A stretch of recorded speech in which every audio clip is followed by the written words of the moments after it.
I want to talk about conflict of interest in entrepreneurial ventures. What I'm going to do is talk to you about something that I'm working on, and then give you a little bit of background about me, and then hopefully give you some solutions to think about in terms of working with entrepreneurial ventures in conflict of interest. But I don't know. Okay, so I am a professor of innovation, and so I'm Dave Maslach. I'm Professor Dave Maslach. I'm Professor of Innovation, and I created this whole reciprocity project to give back as much as I possibly can. So this all started was a drive home from Disney. I live in Florida. I work at an institution that many people know. I was driving home from, and by the way, I do this on purpose. I don't disclose where I work on purpose because of this whole conflict of interest thing. So I was driving home, and at the time my kids were small, so I was doing mind wandering, and I was like, why isn't there a platform that I can get feedback easily and will help me navigate and give me some feedback and make me feel good as I'm doing research. It's super hard and super lonely. For those of you who are not in the research game, you kind of don't understand it until you do it. It's a 24/7 thing, and it's also extremely lonely for most of us, and it's very challenging.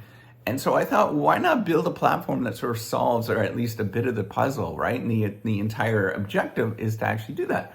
So I go and I do the thing that every good professor should do. I go to I go and talk to my dean, I go talk to tech transfer office, and I'm open, completely open about everything. And then about 6 months in, so I write out all the stuff. I try to sort of get it patented and all that kind of stuff. And about 6 months in, I get this letter from the technology transfer office saying that they didn't want to support this thing. And this was way before YouTube and all that kind of stuff. They didn't want to support this thing. And the reason was it's challenging to, and I don't blame them. Like, I am very thankful of them. And the reason is it's hard to patent sort of software things. And I completely understand. It is hard to patent it, and the sort of returns of doing something like this might not necessarily be that great for a university, right? They're probably going to want to focus on pharmaceuticals and things like that, which they have had luck with in the past. So fortunately, there is a form that I have to sign now every single year that I fill out that this is a conflict of interest and that there's financial interests. And that form sort of informs everybody. I try to be as open as possible. I have conversations and I'm like, I don't know what to do. I try to be as open as I possibly can all the time. Unfortunately, I am in I'm at a school, or I'm in a department or a college that is very supportive of entrepreneurial ventures, and not only that, but the powers that be are pretty cool with things, right? They're pretty cool with it. So the only thing is, I can't use any university resources as much as as much as I can. I try to separate those things as much as I can. I try to, I'm very well aware of this sort of conflict of interest. And the thing is, it's challenging, right? So I want to talk a little bit about myself. So I grew up going to church I was in the church all the time, Roman Catholic Church. My mom still watches, 2 or 3 masses a day on TV. She's elderly now, but she still watches like literally 2 or 3. You've never met somebody that was more religious in your life. And I grew up in that kind of environment. I was an altar boy until I was in grade 11. Barring, I know what everybody's thinking, no, nothing happened, right? I was completely normal and completely functional in that role. There was no things. And it was a really good moral experience, right? So all the time I was getting a lot of morality built into me, right, for many years. And so I have a lot of Catholic guilt, a tremendous amount of Catholic guilt about everything that I do. So anytime that there is moments of ambiguity, I feel I don't like it, right? But here's the thing, when you do an entrepreneurial venture, and there's some research on this and some discussions, you're making crap up. And so when you're making crap up, you don't know what to do, right? So you often have to, here's the thing, everything that you do in a particular role, even if you quit your job and you do all those kind of things, there's always conflict of interest. Everything that you do is a conflict of interest. You act and then you figure it out and you're like, oh gosh, this was not a great thing, or this was a conflict of interest, and this was, all those kind of things. That happens all the time. And setting the whole, so what I had to do with the Reciprocity Project was, I've set it up as a for-profit entity for now, right? So the whole thing's set up for a for-profit entity, and the reason is for tax reasons. I know that seems like ridiculous, but I would absolutely consider a not-for-profit at this moment, but it is a huge pain in the butt to go through all of that, and I don't make that much money off of it, right? Like I'll be upfront, I make like $5,000. I spend probably 4 times that a year. I'm operating at a massive loss every single year, and I've been doing that plus time. Like that's just money on development. Probably even much more than that. And as well as time and effort, and I'm just wasting a great deal of resources, but it makes no financial sense to actually set up a not-for-profit, right? A not-for-profit works well after you get to a certain point, because that there's a lot of, just paperwork and pain and, sorrow. So with my accountant, right, I actually have an accountant, which costs a lot more money now because I have something like this. It's set up in such a way that it's called a pass-through, I believe. It's a limited liability corporation with pass-through. And so essentially it's a sole proprietor, but there's like laws that suggest that this is a hobby, and, there is a lot that's kind of going on, but at the same time, I'm acutely aware of conflict of interest all of the time with it. And, maybe if it exploded and everybody was super excited about it and all that kind of stuff, then it'd be like, yeah, okay, I'll take some of the money. But at this moment, I'm just like, can I get money back to pay back my wife that I've been stealing from us to pay for this damn thing? So at this point, this is the entrepreneurial journey, and there are times that I cannot grow it more. I can't get more impact unless, I get financial resources from other people, other sources, and things like that. And so I'm in this like weird limbo land is essentially what I'm suggesting, is that, it's hard to get university resources, impossible, right? And nor should they. It's hard to get resources in other ways, right? So, the funny thing is, it's like there are granting agencies that want this to happen, but it's very difficult to actually do, right? Because of these conflict of interest things that go on. And essentially one group, at various different times have to ignore what's going on, right? They kind of have to look the other direction.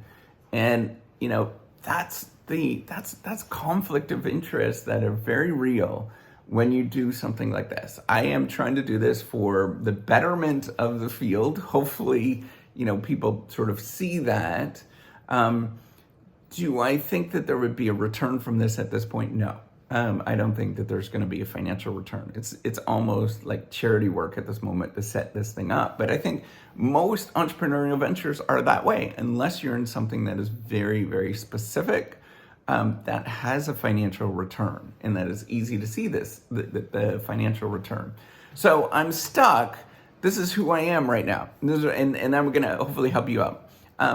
I'm stuck between being the altar boy and I feel the sort of morality of everything that I actually do. I'm stuck between being a Girl Scout or a Girl Guide that, is trying to peddle, Girl Scout or Girl Guide cookies to people and trying to get them to buy this, right? Like that's how I feel. And then I have to ask people, to do things that I'm aware of all of the conflict of interest. I'm aware of everything. And the only way that I can get this thing to happen is to actually start and to do it and to have an action, right? So I'm acutely aware. It is such a nerve-wracking thing. I'm nervous about it all the time. Like, what are people going to say? Am I, not only am I a buffoon and all that kind of stuff, but I'm doing something that is really sticking out. Like everybody's going like this. Right? This is the way that it means to be a professor, is you do research and that's it, right? And then I'm like, I'm doing something that's on the side, and so there's very little, credit, like zero credit from it. There is conflict of interest galore, and yet, this is why I talk about it. It's so important to know what you're doing. Okay, so how do you do with all this kind of stuff? Like just sort of not know what you do, but have passionate that you're passionate that you know that this is a good thing. You're gonna just do it because it's a good thing. So how do you deal with this? In my view, so there's always just going to be a level of like, if you do something like this, and hopefully other people do things like this. There's always going to be a level of I don't know. I was going to say another word. I don't know what to do, and I'm always going to feel like a buffoon, and I'm just going to bumble along. So there's that goes on. That's a huge thing. The second thing with conflict of interest, I have taken this as more of an experimentalist approach. In that I try to remove myself from the situation, and it's impossible to do, by the way. Like, I feel stress and anxiety, great amounts of that. I feel like super terrible. But I try to think of this as an experimentalist and say, hey, I don't know how to expand the boundaries. I don't know how to create something. I don't know how to get to the point where something actually exists. Unless you sort of expand the boundaries of the firm and bump into things until it's like a legit thing. And not only is there like what is called a vocabulary, people understand it, like people are, understanding the reciprocity project, I guess, but people define it in, like when you think of Walmart, for example, right? You don't think of Walmart as this big amorphous thing with a bunch of people working around. No, you think of Walmart as an actual physical thing in your head. And, I've got to get to that point where it's that, in that everybody sort of sees this thing, and I don't know what to do, right? Like every action that I choose, reaching out to people, conflict of interest, putting things on the internet, conflict of interest, right? Doing things like disclosing on discussion boards, conflict of interest, everything is a conflict of interest. Not only, the institution that I'm at, but also every sort of thing that I'm affiliated with, and you can probably find those things. I try to keep those very separate. But all of that, I can't openly talk about a lot of this stuff. And so, dealing with a conflict of interest that you have is such a challenging thing. I think this is one of the number one things that entrepreneurs face, but we don't talk about enough, right? The sort of morality of it, or the feelings of conflict that you feel, is not only like, that there is like a way to profit from this, but it's also a conflict of interest that you feel all the time.